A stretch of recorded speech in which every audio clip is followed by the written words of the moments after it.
अस्सलाम वालेकुम students, welcome to science academy. फिर आते हैं डिस्कवरी ऑफ न्यूट्रॉन की तरफ। अब इलेक्ट्रॉन भी डिस्कवर हो गया, प्रोटॉन भी डिस्कवर हो गया, तो न्यूट्रॉन कैसे डिस्कवर हुए? Later on 1933 another particle neutron was also discover which is known as to carry no charge. तो न्यूट्रॉन डिस्कवर हुआ, उस पर पता चला कि इसके ऊपर नहीं कोई भी चार्ज नहीं होता। The mass of the neutron is almost the same as that of the proton. और ये भी डिस्कवर हो गया कि न्यूट्रॉन की मास प्रोटॉन की मास के इक्वल होती है।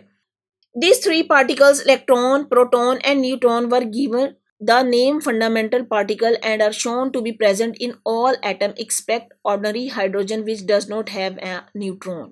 अब कहा गया कि ये तीनों पार्टिकल जो इलेक्ट्रॉन, प्रोटॉन, न्यूट्रॉन है, हर एक न्यूक्लियस में प्रेजेंट है, सिवाय किस बात की कि हाइड्रोजन जिसके न्यूक्लियस में न्यूट्रॉन नहीं होता।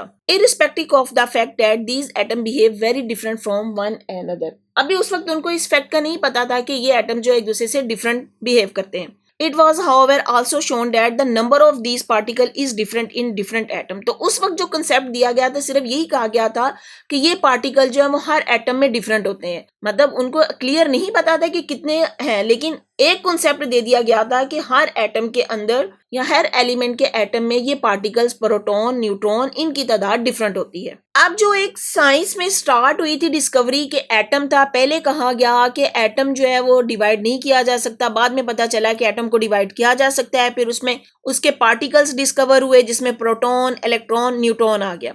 बात यहाँ पे आई कि अगर किसी भी एटम में उसके न्यूक्लियस में या उसके न्यूक्लियस के बाहर जो भी है ये सब एटॉमिक पार्टिकल्स हैं, तो उनकी पोजीशन क्या है उस एटम के अंदर, कि उस एटम में ये इलेक्ट्रॉन, प्रोटॉन और न्यूट्रॉन कहाँ पे एग्जिस्ट करते हैं। तो उस चीज़ के लिए डिस्कवरी ऑफ न्यूक्लियस की गई।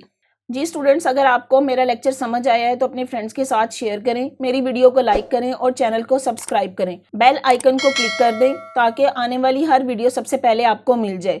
और अगर आपने कोई क्वेश्चन करना है तो कमेंट बॉक्स में मुझे कमेंट कर सकते हैं। Thank you.